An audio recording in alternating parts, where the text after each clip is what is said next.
পাঁচ ননদের বিয়ে দেওয়ার জন্য এক অসহায় ভাবির গল্প। গল্পের শুরুতেই আমরা দেখি আভিনাভকে। তার বন্ধু বলে, তুই তো সব টাকা হেরে গেলি, এখন খেলায় লাগানোর মতো তোর কাছে তো টাকা নেই, তুই এখন কি করবি? আভিনাভ বলে, আমার ঘর আছে না, এই নাও ঘরের কাগজপত্র। আভিনাভ তারপর খেলায় লাগিয়ে দেয়, কিন্তু এবারও সে হেরে যায়। তার ভাগ্য বরাবরের মতো অনেক খারাপ। সে বলে, এবার আমি কি করব? আমার পরিবার কোথায় যাবে? আমার এই ঘরটা ছাড়া আর কোনো জায়গা নেই থাকার মতো, এখন আমরা কোথায় যাব? তখন আভিনাভের এক বন্ধু বলে, তুই আমাদের ঘর দিতে না পারলে ঘরের পরিবর্তে 1,00,000 টাকা দিয়ে দে। আভিনাভ বলে, তোমাদেরকে আমি 1,00,000 টাকা কোথা থেকে দিব? ঘরে আমার কাছে একটা টাকাও নেই, আমাদের কিছুদিনের সময় দাও, আমি তোমাদের সব টাকা দিয়ে দিব। আভিনাভের কথা শুনে রহিম আর আলী তাকে 2 মাসের সময় দেয়। আভিনাভ 1 নম্বরের অবৈধ বাজ। অন্যদিকে তার বউ অঞ্জলি একজন দর্জি। অঞ্জলি গ্রামের মানুষের কাপড় সেলাই করে উপার্জন করে, সেই টাকায় সংসার চালায় আর 5 ননদের ভালোভাবে দেখাশোনা করে। অঞ্জলি একজন কালো মেয়ে। সে কালো হলেও তার মনটা অনেক সাদা, সে সবার ভালো চায়। ধুমলা আসে অঞ্জলিকে বিয়ের কাটতে আর বলে, এই নাও অঞ্জলি, তুমি আর তোমার 5 ননদের আমার মেয়ের বিয়েতে দাওয়াত রইল, বলে টাকা দিয়ে ধুমলা চলে যায়। অঞ্জলি নিজে নিজে বলতে থাকে, এই টাকা দিয়ে বিয়েতে যাওয়ার জন্য আমার 5 ননদের জন্য কাপড় কিনে দিব। ওদের কাছে বিয়েতে যাওয়ার মতো কোনো কাপড়ই নেই, কিন্তু ওরা 5 জন কোথায় সকাল থেকে চোখেই পড়ছে না, হয়তো ওরা সেখানেই থাকবে, আমি যে জায়গাটা ভাবছি। এরপর অঞ্জলি ঘর থেকে বের হয়ে আঙিনায় যায়, যেখানে তার 5 ননদ বসে আছে। অঞ্জলির 5 ননদের ফুলের অনেক শখ, তাদের ফুল অনেক পছন্দ, তাই তারা তাদের আঙিনায় অনেকগুলা ফুল গাছ রোপণ করে। আঙিনাটা ফুলে ফুলে ভরা ছিল। তখন নিশা বলে, দেখো এই ফুলটি অনেক সুন্দর। পূজা বলে, এই ফুলগুলোর সুবাসের চাইতে ভালো সুবাস আর কোথাও নেই, দেখো ফুলের গন্ধে পুরো বাগান ভরে আছে। অঞ্জলি বলে, জ্যোতি, পূজা, মনীষা, নিশা, দীপ্তি, তোমাদের 5 জনের কি সারাদিন এখানে বসতে ইচ্ছা করে? দীপ্তি বলে, ভাবি আপনি তো জানেন আমাদের ফুল কতটা পছন্দ, এখান থেকে উঠতে আমাদের তো ইচ্ছাই করে না। এই সব তো ঠিক আছে, আমাদের এখন বাজারে যেতে হবে। ধুমলা কাকি এসেছিল তার মেয়ের বিয়ের কার্ড দিতে, আগামী সপ্তাহে ওনার মেয়ের বিয়ে। বিয়েতে যাওয়ার জন্য আমি তোমাদের সবার জন্য কাপড় কিনতে চাই, চলো সবাই রেডি হয়ে যাও, একসাথে বাজারে যাব। অঞ্জলির কথা শুনে 5 ননদ দাঁড়িয়ে যায় আর হেঁটে হেঁটে রেডি হতে যায়। রেডি হয়ে ওরা সবাই বাজারে চলে যায় আর কাপড় কিনতে থাকে। তখনই অঞ্জলির এক বান্ধবীর সাথে দেখা হয়। কোমল বলে, আরে অঞ্জলি, তুমি এখানে, তাও তোমার 5 ননদের সাথে? অঞ্জলি বলে, ওই ধুমলা কাকির মেয়ের বিয়ে সামনের সপ্তাহে, তাই ওদের জন্য কাপড় কিনতে আসছি। কোমল বলে, ও আচ্ছা, আমি তো মনে করছি তোমার ননদের বিয়ে, তাই কাপড় কিনতে আসছো। তো তোমার ননদদের বিয়ের বয়স তো হয়ে গেছে, কতদিন ওদের ঘরে বসিয়ে রাখবা? ভালো ছেলে পাচ্ছ না, নাকি তোমার 5 ননদের মধ্যেই কোনো সমস্যা আছে, তাই তুমি তোমার ননদদের এত বছর পর্যন্ত ঘরে বসিয়ে রেখেছ? অঞ্জলি বলে, কোমল, এটা কেমন কথা তোমার? ভুলিও না, এরা আমার 5 ননদ, আর আমি ওদের বিরুদ্ধে একটা কথাও শুনব না, বোঝো? আর হ্যাঁ, আমি আমার ননদের জন্য এখন ভালো একটা ছেলে পাচ্ছি না, যখন পাবো বিয়ের কার্ড সবার আগে তোমাকেই দিব, ঠিক আছে? এটা শুনে কোমলের মুখ বন্ধ হয়ে যায় আর সে সেখান থেকে চলে যায়।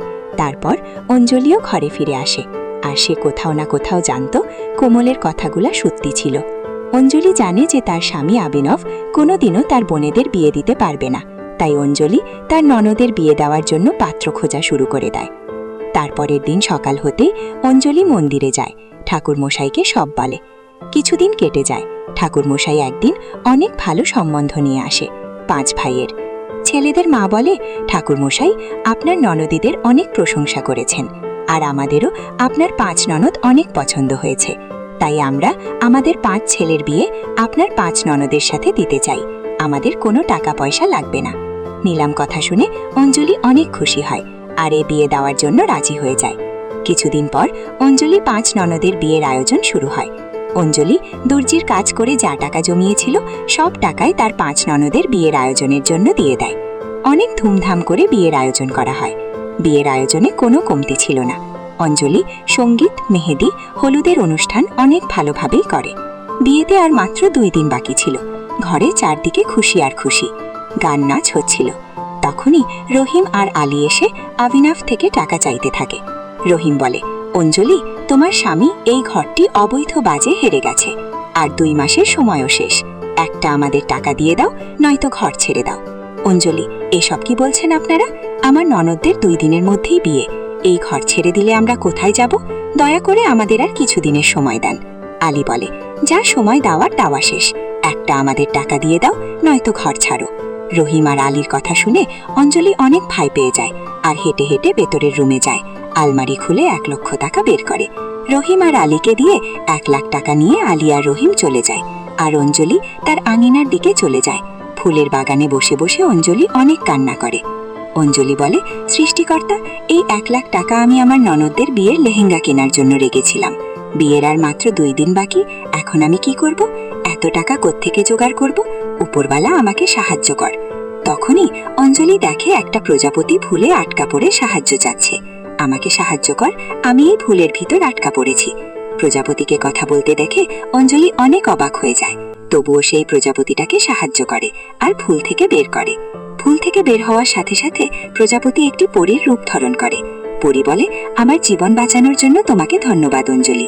আজকে তুমি না থাকলে হয়তো আমি ফুলের মধ্যে আটকা পড়ে মারা যেতাম। আমি তোমার সব সমস্যা জানি। তোমার ননদদের 2 দিন পরেই বিয়ে, লেহেঙ্গা কেনার জন্য তোমার কাছে টাকা নেই। তুমি আর তোমার ননদের এই ফুলগুলার অনেক সুন্দরভাবে যত্ন নিয়েছো, একটুও শুকোতে দাও নাই। এটা বলায় পরী তার হাতে থাকা জাদুর ছড়ে দিয়ে ফুলে জাদু করে আর বলে, এই সব সাধারণ ফুল এখন জাদুর ফুল হয়ে গেছে। এগুলা না শুকাবে না, না ঝরবে, এগুলা সুগন্ধ কখনো কমবে না। এই ফুল দিয়ে তুমি তোমার ননদদের বিয়ের লেহেঙ্গা বানাতে পারবে। অঞ্জলি বলে, ধন্যবাদ তোমাকে পরী, যদি আপনি না হতেন জানি না আমি কি করতাম। অঞ্জলি তাড়াতাড়ি বাগানের সবগুলা ফুল ছিঁড়ে নেয় আর মেশিনের সাহায্যে লেহেঙ্গা বানায়। সেই লেহেঙ্গাগুলোকে নিয়ে গিয়ে 5 ননদকে দেয়। পূজা বলে, বাহ, এই ফুলের লেহেঙ্গাগুলা তো অনেক সুন্দর। মনীষা বলে, এগুলো থেকে তো অনেক সুন্দর সুবাস বের হচ্ছে। আর এই ফুলের গয়নাও আপনি আমাদের জন্য অনেক কষ্ট করছেন ভাবি, যদি আপনি না হতেন তাহলে আমাদের কি হতো? অঞ্জলি বলে, আচ্ছা ঠিক আছে, যাও তাড়াতাড়ি লেহেঙ্গা আর গয়না পরে রেডি হয়ে যাও, বরযাত্রী আসতেছে। তারপর অঞ্জলি 5 ননদ ফুলের লেহেঙ্গা আর গয়না না পরে রেডি হয়ে যায় আর নিচে বিয়ের মণ্ডপে এসে দাঁড়ায়। 5 ননদকে ফুলের লেহেঙ্গা পরা দেখে সবাই অনেক অবাক হয়ে যায়। সবার ওদের লেহেঙ্গা অনেক পছন্দ হয়। এরপর অঞ্জলি 5 ননদের বিয়ে হয়ে যায়।